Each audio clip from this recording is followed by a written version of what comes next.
Good morning, everybody. Thank you very much for being here to the squad announcement press conference for the Reggae Girls as they get set to face the United States in a friendly international in St. Louis, Missouri on June 3. Thank you very much for your presence, everybody, for being here punctual. We're joined with the head coach of the Jamaica Senior Women's National Team, the Reggae Girls, Coach Hubert Busby, who will get into the squad. But before that, he will provide some opening remarks. Just a reminder before Coach Busby has the floor for everybody. Please keep your microphones unmuted until you're called upon for the question and answer section of this press conference.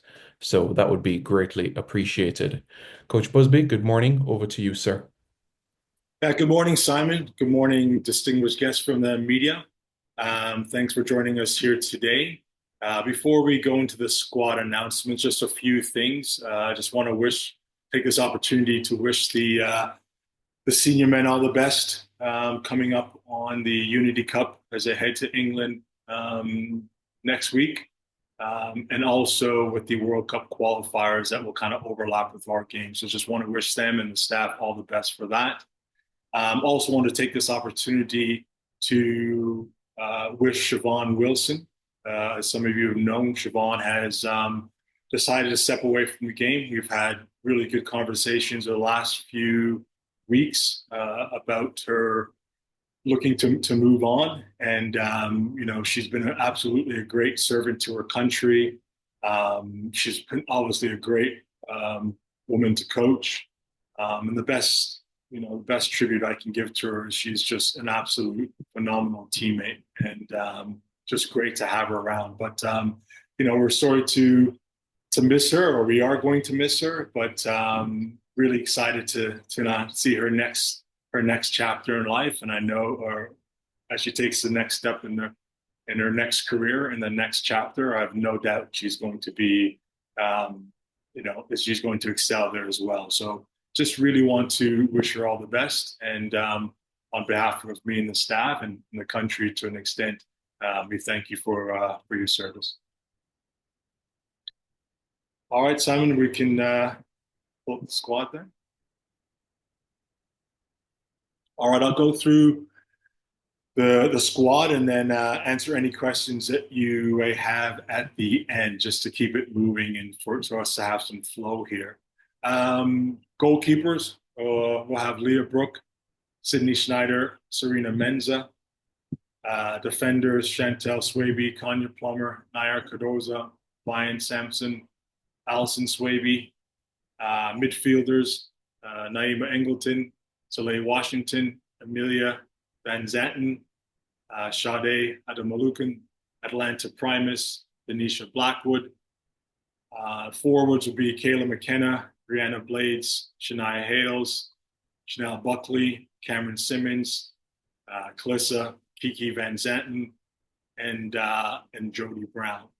Within that squad, what's really good is the flexibility of players such as Naima, Bayan, Mimi, and Denisha, who could also serve as obviously defenders as well. So that's going to be the squad going in. We still have two players that we hope by the end of the week we'll get their passports and their citizenships rather sorted out and all their documents so that we can have them and add them to the list. So once we do that, we'll update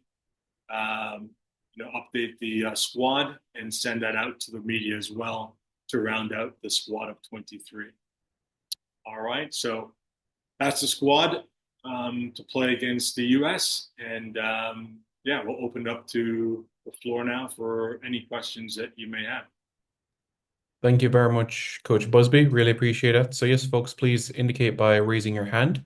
And after that, once you're called upon, then you can be able to unmute and pose your question to Coach Busby. And yes, I do see a comment that was made in the chat about sending out a squad. So absolutely, Robert Williams of IRFM, that will be done absolutely for sure. So we can open the floor now, folks, for questions. Please raise your hand and then we will proceed. Okay, let's start with Dre. Good morning, sir. How are you? Hey, good morning, Coach. Good morning, Simon. Rest of the media. Good morning to everyone. No, Coach, I'm interested in knowing the application process of the following players: Taylor Hines and Natasha. Thomas? Taylor Hines and Natasha Thomas. Yeah, so obviously we're working on those, and we hope to provide an update, obviously by the end of the week if possible. So yeah, we're working on some of those documents, and hopefully we can get some things sorted out and provide an update to everybody at that time for sure. Do you have a follow-up, Dre? Yes, I do. Also, Vancouver Whitecaps, Jade Mitchell. You have any update on her?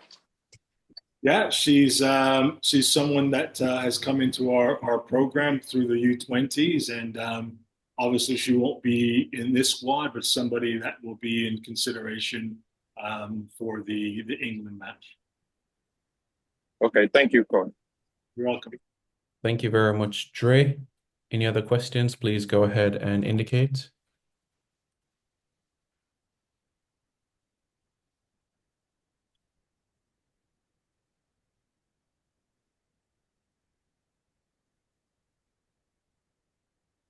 All right, Coach, just before we take, okay, we have Daniel Blake here. Daniel, good morning. Hi, good morning, Simon. Good morning, Coach. In terms of the last set of games that we had against Mexico, I know that you were unable to be on the sidelines, and Coach Burton dealt with most of it. In terms of the preparation with this squad heading in, how do you essentially prepare for the tough US clash, seeing that, there was, a bit of I would say a bit of a transition, knowing that Coach Burton took most of the action. How much conversations you had with him, and how do you prepare for a tough US clash like this?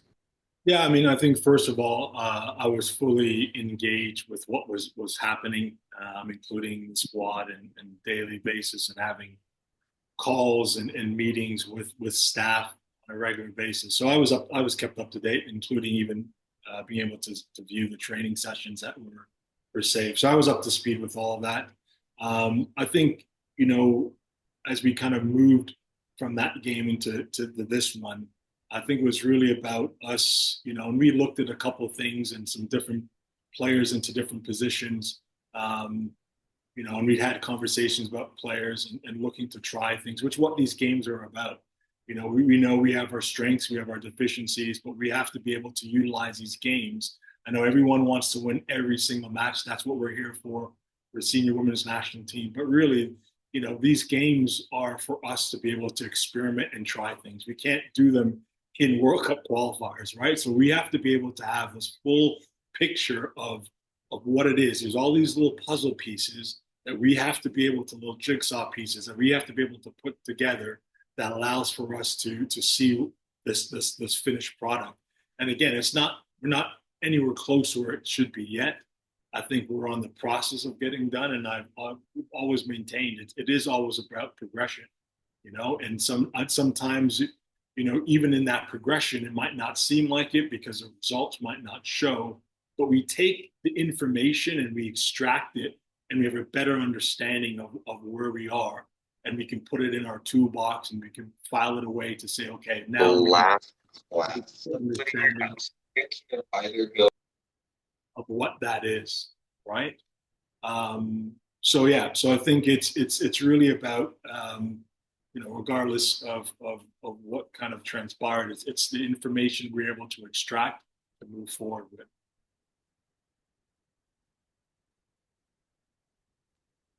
All right, and just a follow-up. I know that you've spoken about it in the past, but knowing that there is no Bonnie Shaw, and she hasn't been able to represent the team over the past couple of fixtures, how much of a message do you send to the players, to obviously not to replace her because she is almost irreplaceable, but how do you find and send messages to them to sort of say, you can be our number two, or you can greatly contribute to what we're doing, even though you may not necessarily have that same attributes that Khadija has.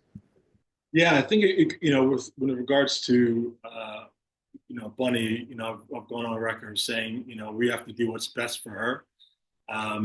Even with her not being able to finish off, sort of the last 6 games of the season, she ends up winning the Golden Boot, and you can see how valuable she is to Man City, and definitely she's valuable to us. But it becomes the old adage, the old saying, next woman up. Who else is going to step up now in her absence, and be able to kind of not like you adequately said, you can't replace her, but be able to fill that void in terms of allowing us to kind of continue with the way that we want to play, do some different things while kind of staying within our philosophy of what we want to do using that player in that position. So yeah, she's a huge miss. Obviously, Becky will be a huge miss. She's still dealing with an injury. We hope to have Becky Spencer back for the England game, but again, we don't want to risk these players coming off a long season, and so the likes of her, Drew's still a little extended absence as well. So these are veteran players in the squad that we really rely on heavily.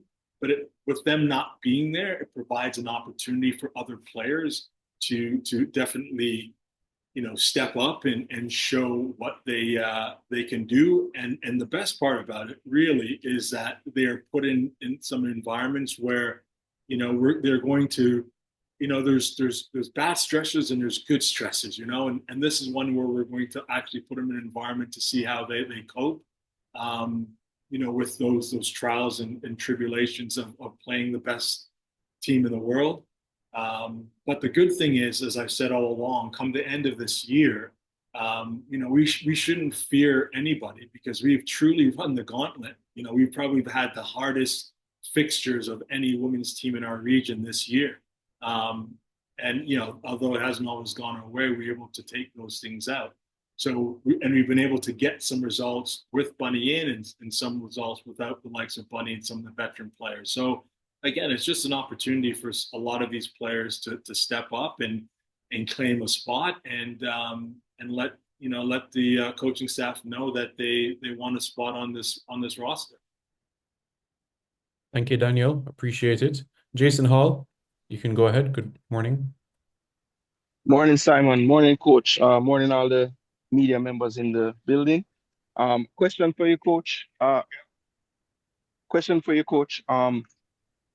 With the return of Mimi Van Zanten, I just wanted to know, can you just keep us abreast? How has that conversation been over the time? The last time she, was with the under-23 camp, and we had asked you about her before. Really happy to see her back. Can you just tell us a bit about how that has gone leading up into the window, your conversations with her and family? Yeah, obviously the conversation with her and her family obviously started. I knew about the call, her going in, and I said obviously those conversations remain obviously private. But above everything else, the player and her family knew how much us as a staff and we value her. But also, it's like everything else. These are young players that are going through different processes that they're tied, especially with different sort of nationalities and wanting to kind of make sure that this final decision is theirs. And all you can do in those moments is be supportive of the person, regardless of what they want to do. When I say that I was confident, I just felt that we'd created a really good environment for her. I felt that the sisterhood and the culture that we have is welcoming. I think having her sister in the squad, having older sisters, having come through the program at a younger age as well.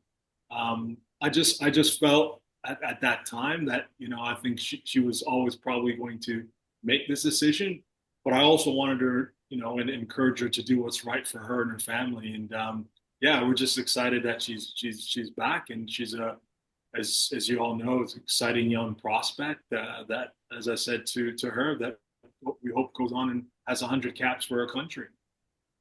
Absolutely. And I had just one follow-up question. You mentioned just now the tough schedule that we have had, and I agree with you, it has been very tough.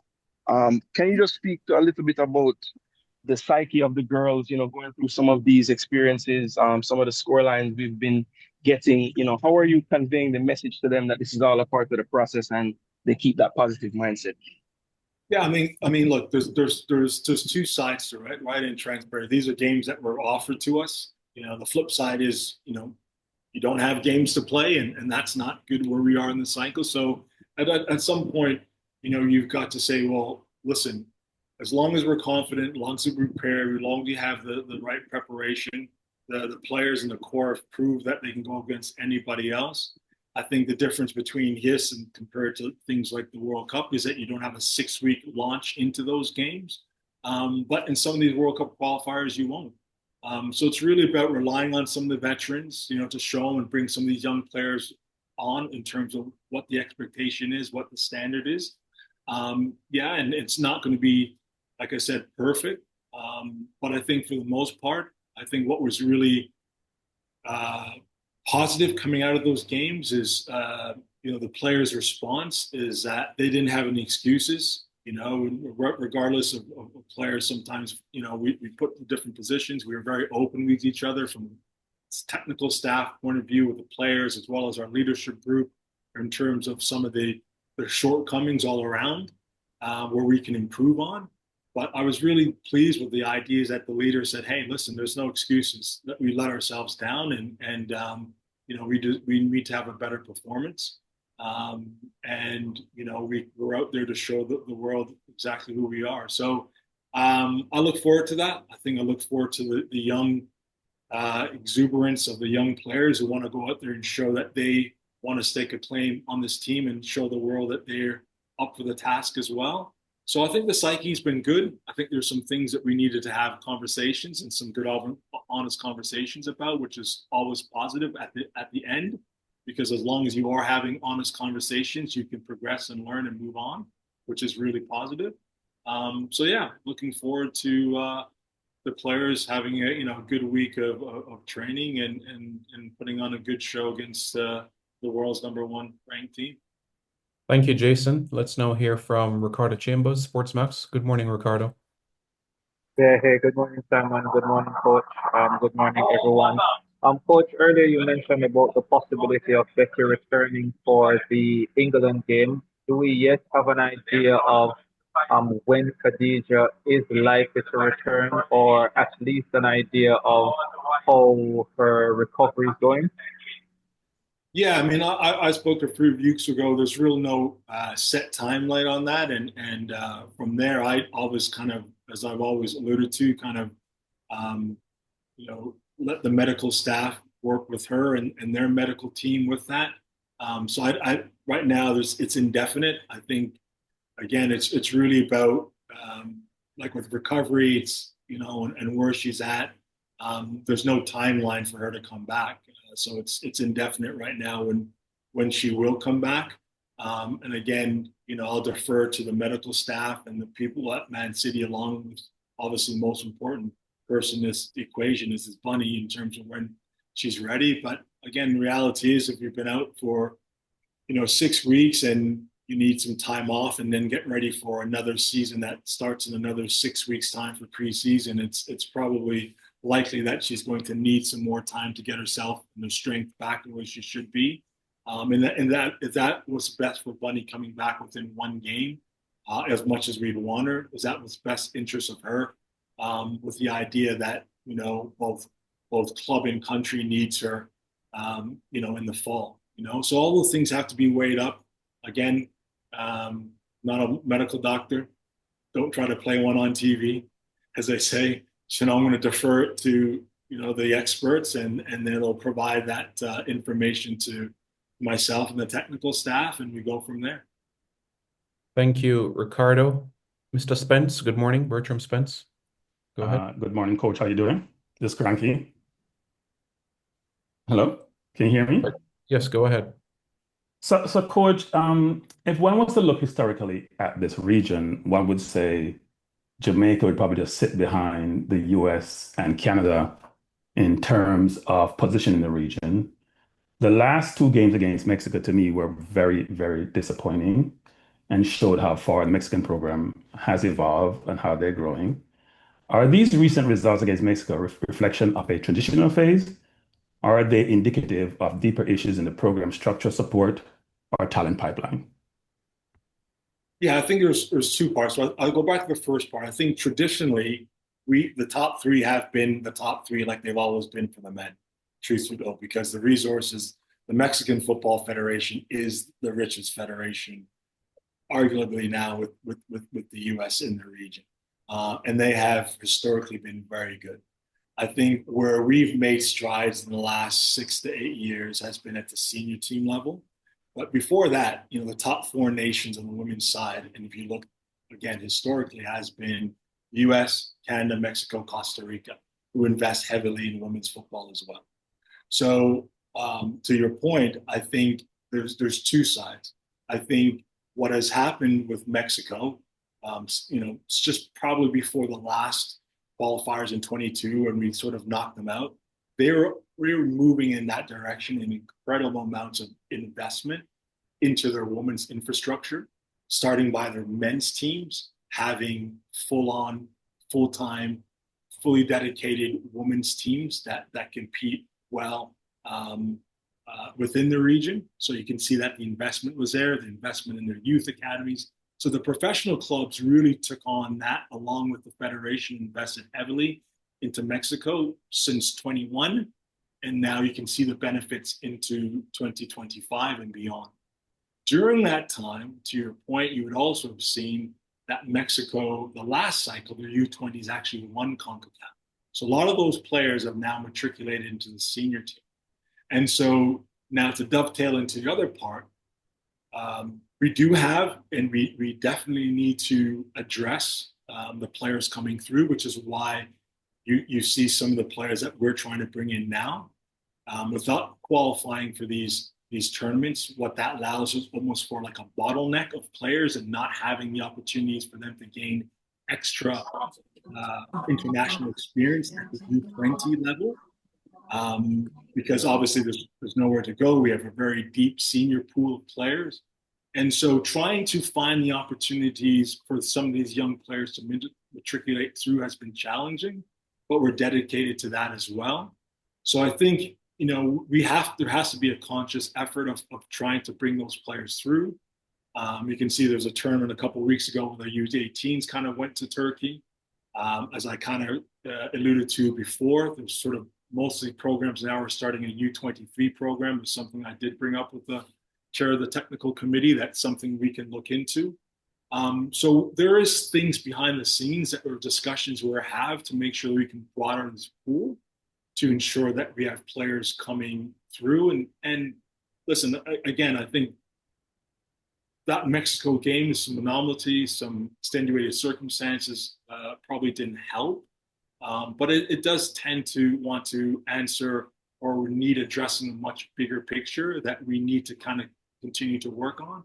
But not just us, but with all the top countries in the world, but also in our region, are really investing in terms of what's coming down the pipeline. So we need to do it because it's what's needed, but everybody else is doing it as well, and they have the investment to do it as well.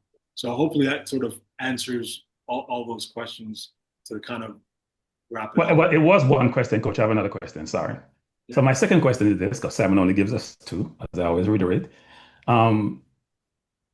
Is the Mexico result indicative of where we are?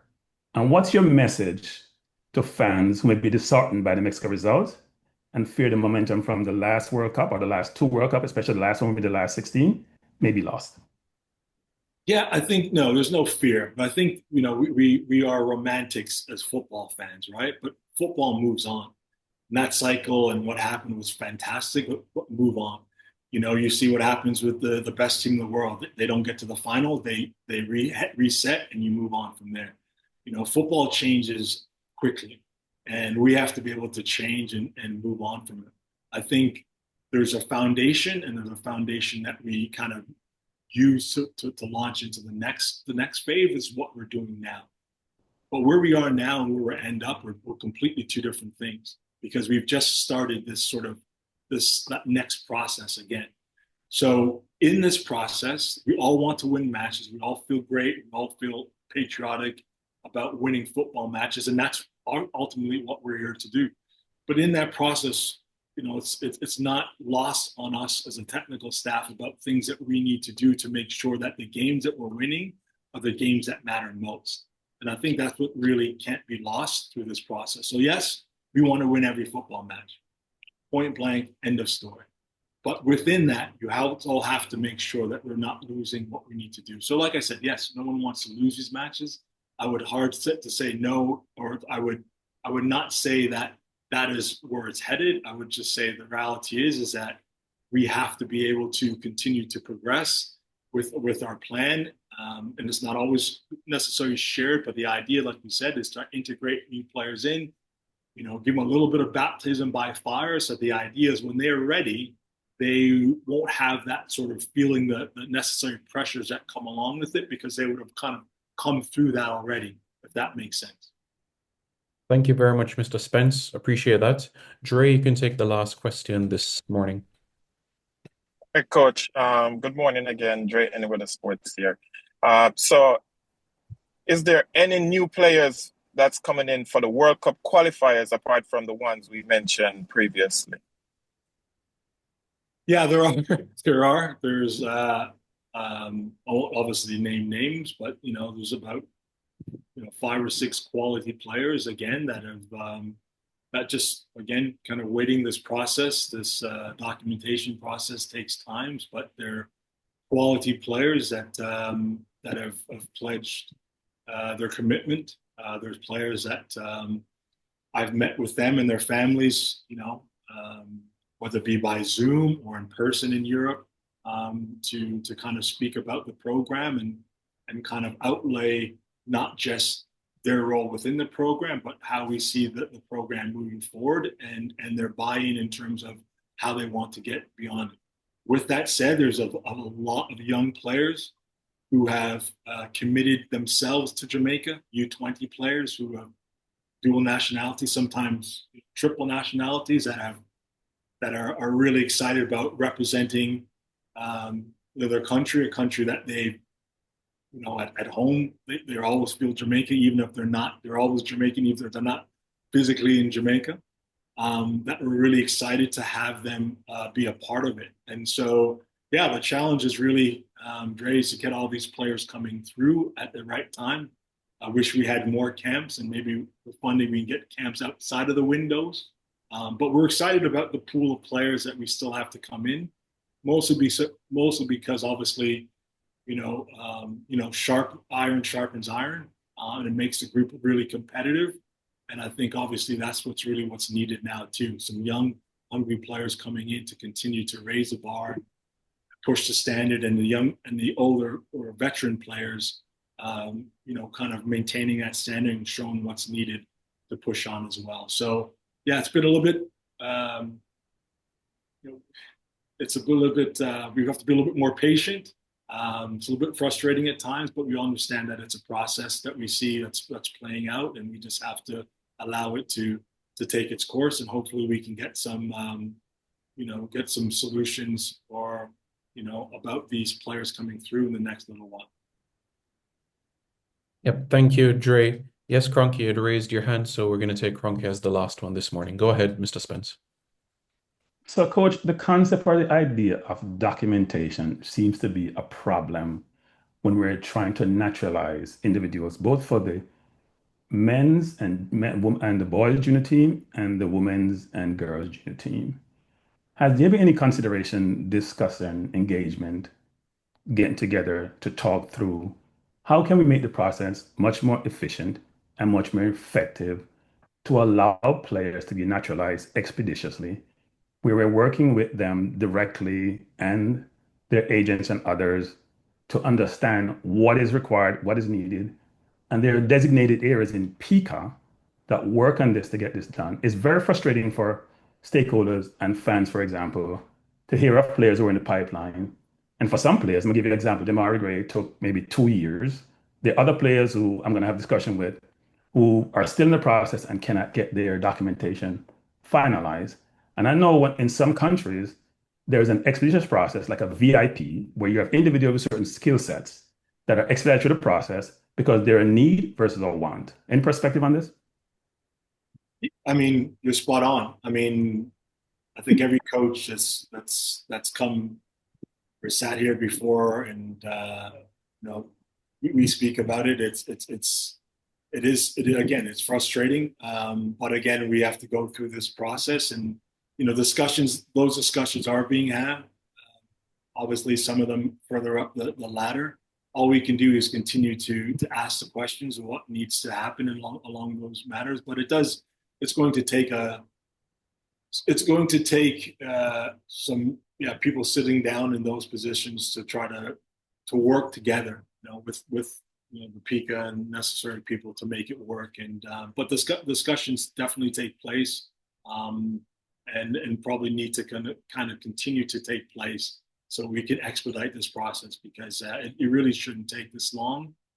Even though we are respectful that we're not necessarily looking to get favorites or any sort of things within this, to jump the queue, so to speak. But I think in terms of natural interest, definitely stuff or these things in this situation need to occur, because it shouldn't take this long for us to be able to get paperwork, especially once things leave the High Commission and come into Jamaica. And players should always have to fly in immediately. Because especially in the middle of their season, it's very difficult to get that time off. So yeah, there's discussions. They are taking place. Are they fast enough? Probably not for any coach's liking, stakeholders liking, fans liking. But they are taking place, and we're trying to do the best we can, and probably needs to have some sort of subcommittee set up to kind of work on it, for sure, without a doubt. Thanks, Coach. Spence, thank you very much. Coach Busby, thank you very much. Members of the media, appreciate your time. This recording will be shared quite shortly, and it will be shared with the media group and also sent out as well. Have a pleasant rest of your day, and stay tuned for more information as the days progress. Thank you.